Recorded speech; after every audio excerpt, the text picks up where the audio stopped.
Hello everyone, welcome back to skill two one. Skill two one चॅनलमध्ये आपल्या सगळ्यांचं परत एकदा स्वागत आहे. आपली जी मराठी व्हिडिओची सिरीज आहे त्याच्यामध्ये 15 ते 20 हजारात सुरू होणारे किंवा कमी भांडवलात सुरू होणारे 5 व्यवसाय ह्या प्रकारचे आपण कंटिन्युअस व्हिडिओज बनवत असतो. त्यातला हा चौथा भाग आहे. तर आपण सुरू करूयात. तर या भागातले 5 व्यवसाय बघायला. व्यवसाय समजून घेण्याआधी काही आपण ॲझम्पशन्स गृहीत धरलेली आहेत. तुम्ही पहिले 3 भाग बघितले असतील तर ही स्लाईड कॉमन आहे, त्यामुळे मी ही आता परत रिपीट करत नाही. पण नसतील बघितले तर ही स्लाईड नक्की वाचा. या व्हिडिओमधला पहिला व्यवसाय आहे होम बेकर. तर होम बेकर नावातच होम आहे, त्यामुळे घरी बेक करणारा किंवा करणारी व्यक्ती, त्यामुळे अर्थातच घरून करण्याचा व्यवसाय आहे.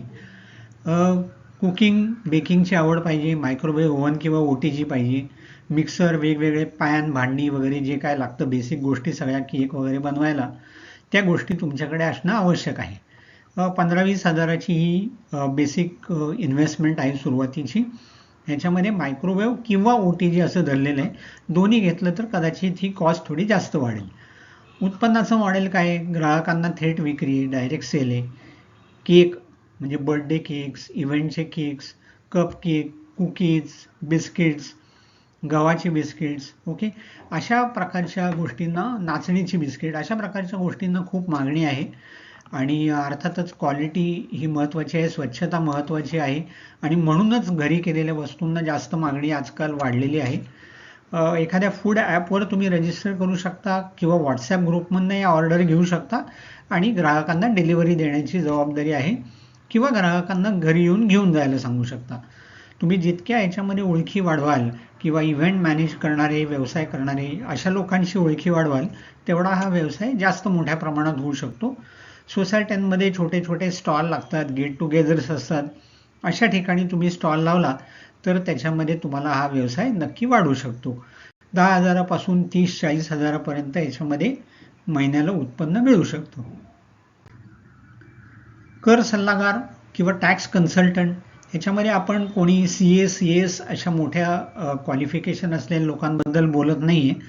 तर सर्टिफाईड टॅक्स प्रॅक्टिशनर्स म्हणजे काय, की ज्यांनी BCom केलेलं आहे, MCom केलेलं आहे, कॉमर्स ग्रॅज्युएट आहेत आणि टॅक्सेशनचे कोर्स केलेले आहेत, डिप्लोमा केलेले आहेत, किंवा GST प्रॅक्टिशनरचं एनरोलमेंट केलेलं आहे, अशा लोकांबद्दल आपण बोलतोय.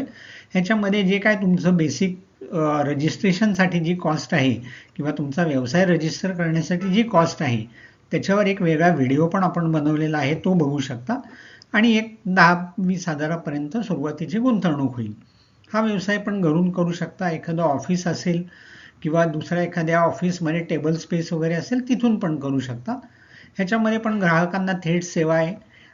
टिपिकली ज्यावेळेस इन्कम टॅक्स भरायचे दिवस येतात, GST फायलिंग कोणाचं मंथली असतं, कोणाचं क्वार्टरली असतं, कोणाचं इयरली असतं, त्यामुळे हे जी फायलिंगची जी सेवा आहे ही सेवा तुम्ही ग्राहकांना देऊ शकता.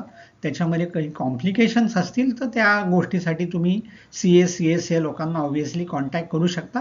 पण बेसिक जे रिटर्न्स भरण्याची जी प्रोसेस आहे ती तुम्ही करू शकता आणि ही सेवा लोकांना देऊ शकता. ह्याच्यामध्ये पण विश्वास महत्त्वाचा आहे. शक्यतो लोक एकदा जोडले गेले की बदलत नाहीत, कारण त्यांना त्यांचं जे वर्षाचं उत्पन्न आहे किंवा ज्या ज्या प्रकारचं उत्पन्न त्यांना येतं हे दरवेळेस नवीन माणसाला सारखं सांगत बसावं लागतं. त्यामुळे त्यांनाही असं सोयीस्कर असतं की एकदा हा माणूस ठरवला आणि तो विश्वासाने काम करतोय हे बघितलं की दरवर्षी त्याला काम द्यायचं. म्हणजे एक 15-20 जरी तुम्हाला ह्याचे कस्टमर्स मिळाले तर 15 ते 30 हजारापर्यंत मिनिमम तुमचं उत्पन्न ह्याचं चालू होऊ शकतं. ओके, नियमित कामकाज, ग्राहक वाढ आणि विश्वास ह्याच्यावर आधारित हे अंदाज आहेत, त्यामुळे हे नक्कीच वाढू शकतात. वृद्धांची काळजी किंवा एल्डरली केअर, ओके, ह्याच्यामध्ये व्यवसाय कसा करायचा, तर वैयक्तिक किंवा एखादा ग्रुप जमवून 3-4 तरुण लोक आहात तुम्ही, मुलं आहात, मुली आहात, ओके, हा व्यवसाय तुम्ही चालू करू शकता. ह्याच्यामध्ये या प्रकारच्या कामाची आवड पाहिजे आणि वयोवृद्ध माणसांची जे काय गरजा आहेत त्यांना कुठं कुठं हेल्प लागते याची जाण तुम्हाला असणं आवश्यक आहे. 10-20 हजाराची गुंतवणूक आहे व्यवसाय रजिस्ट्रेशन करण्यासाठी, एखादं पार्टनरशिप कंपनी बनवण्यासाठी. हा व्यवसाय तुम्ही घरून चालू करू शकता, कारण तुमच्या घरी कोणी येणार नाही, तुम्हाला दुसरीकडे जाऊन व्यवसायाचं करायचं आहे. ग्राहकांना थेट सेवा द्यायची, 12 महिने चालणारा व्यवसाय. आजकाल अनेक लोक असे राहतात की ज्यांचे मुलं नातवंड सगळे दुसऱ्या गावामध्ये, दुसऱ्या शहरात, दुसऱ्या देशात असतात आणि या वयोवृद्ध लोकांना किंवा ज्यांना काही मदतीची आवश्यकता आहे अशा प्रकारच्या लोकांना ही मदत लागत असते. मग ती मदत अनेक वेगवेगळ्या प्रकारची असते. त्यांना कुठे घेऊन जाणं आहे, हॉस्पिटलमध्ये नेणं आहे, दवाखान्यात नेणं आहे, त्यांना काही औषधं आणून देणं आहे, त्यांना काही गरजेच्या वस्तू आणून देणं आहे, त्यांची बँकिंगची कामं करणं आहे. ह्या प्रकारचे व्यवसाय ऑलरेडी मोठ्या शहरांमध्ये चालू आहेत.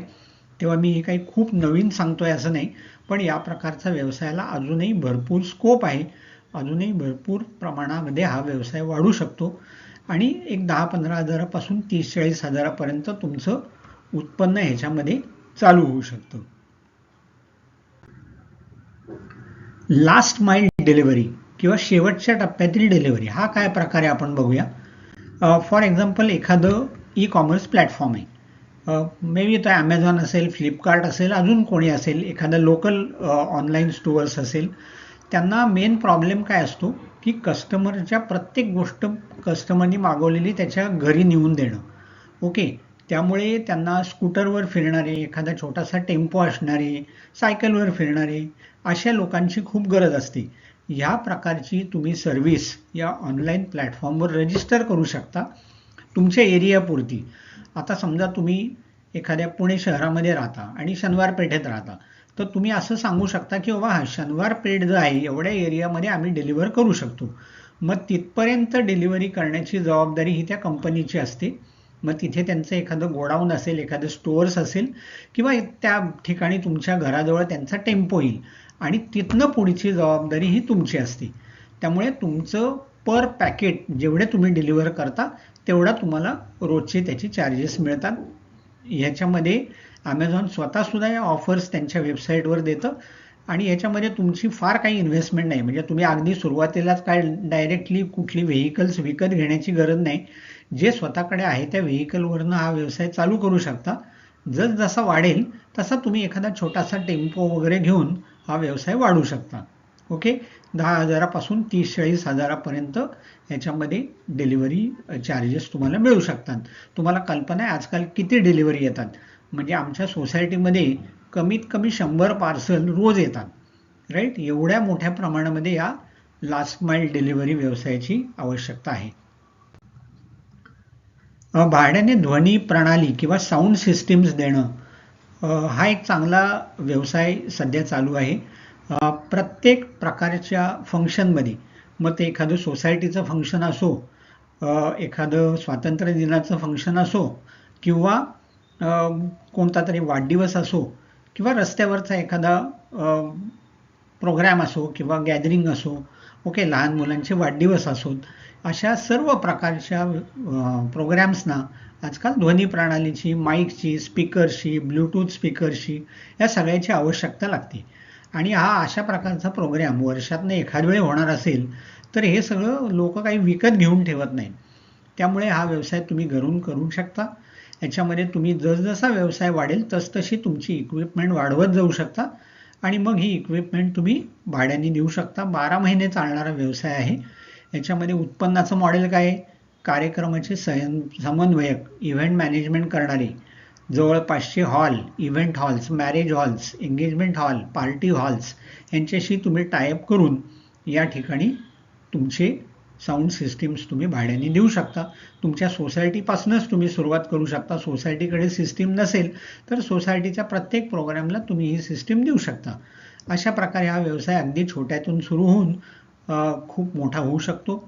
5-10 हजाराच्या भाड्यापासून तुम्ही चालू करू शकता आणि 40-50 हजारापर्यंत तुमचा मंथली इन्कम जाऊ शकतो.